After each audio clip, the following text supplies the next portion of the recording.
Panoorin ito. Tayo'y manalangin.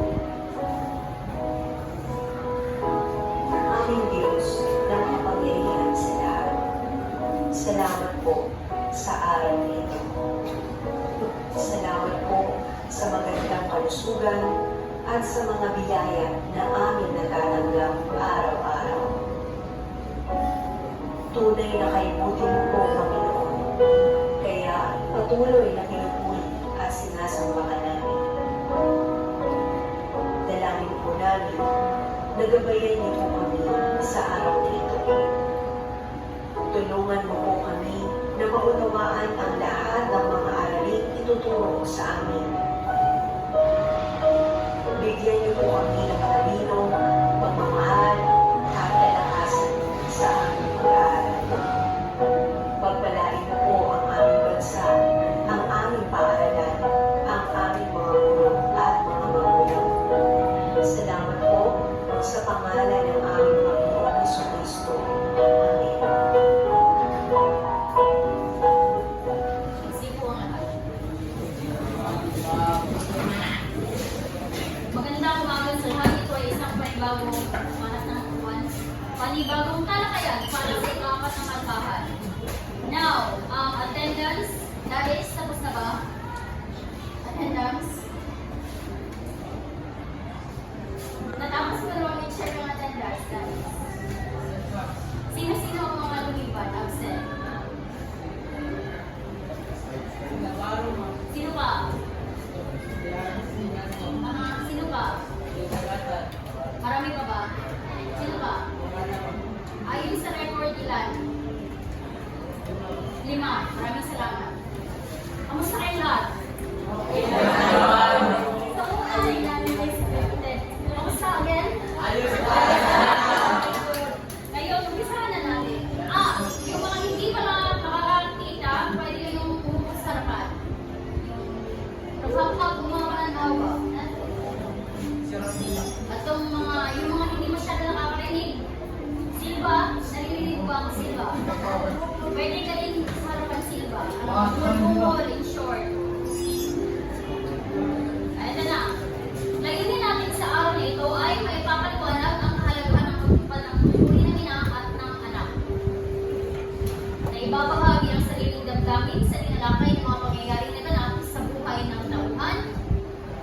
At ang mga tiyak na layunin ay nakasusuki ng mahalagang pangyayari sa kabanata. Pangalawa, natutukoy ang mga batas na nangahalaga sa kababaihan o individual. Pangatlo, na ipapaliwanag ang kahalaga ng pagtupad ng tungkulin ng ina at ng anak. Pang-apat ay nalalatag ang mga nangungunang dahilan kung bakit nagkakaroon ng hindi pagkakaroon.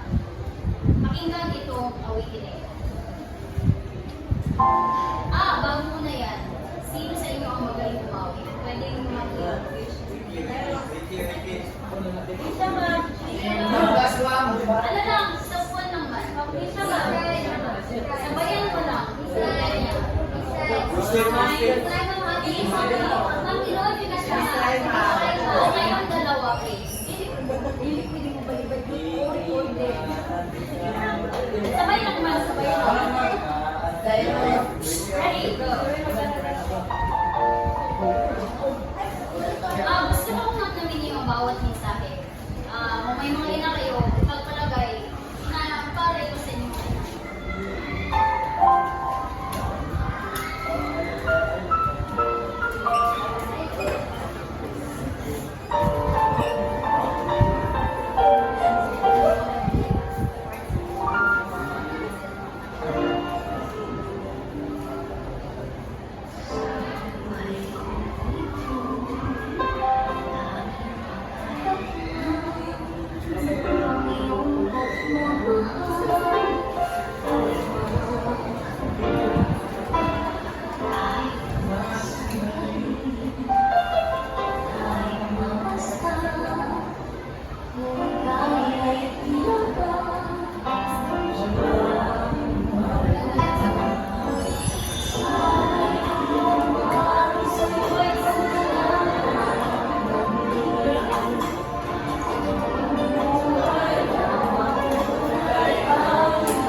word sakit ba? I know for sure sa inyong mga lalaki especially, ang pinaka-importante sa buhay niyo ngayon ay mama. Kahit sa babae din naman, kapag kayo ay nag-asawa, normally, secondary na lang yung mama, depende sa inyo. Kasi nga, asawa na yung pinakamahalaga sa mga anak. Pero hanggang hindi pa kayo nag-aasawa, sa ngayon, for sure, ang number one sa inyong heart ay mama, right? Yes, ma'am. But normally, nanay na, kaluhan ng papa at mga iso, ana na siya sa ranking. Now, dili na mag-question, ano ang mama ang number one. Kasi nga naman, sa sakripisyo, 9 months sa tabi, magpanganak, kinsay magkuhan, pag magsakit mo, sino ang nag-aalaga? Anak ba? So kung kaya na pa ihatag at minabuhi sa mama, ihatag, right? Makaya ninyo? Yes, ma'am. Makaya na po. Ako, without doubt, without second thought, ihatag lang ako pinakuhi para sa kusay. Kasi nga, wala na mama, isa ka, may dyan, pinakunta. Ha, next! Eto, anong naramdaman mo habang pinapakinggan ng awitin Silva? Hindi, seryoso Silva, anong naramdaman mo?